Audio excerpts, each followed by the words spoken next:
now that you've opened the book, so the next day, where do you start reading?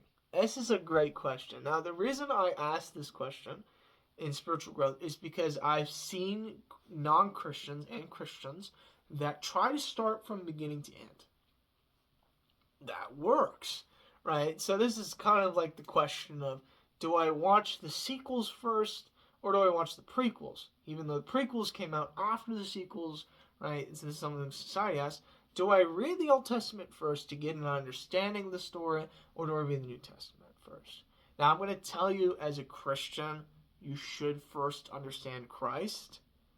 And I think after that, you can go back in and kind of weave your way and be like, okay, now I kind of understand the Christian concepts. Let me understand some of the Jewish ones as well. Because I think a lot of times Christians will go into the Old Testament, they'll read the law of Moses, they'll be like, okay, well, I need to wear fabric clothing that's not mixed.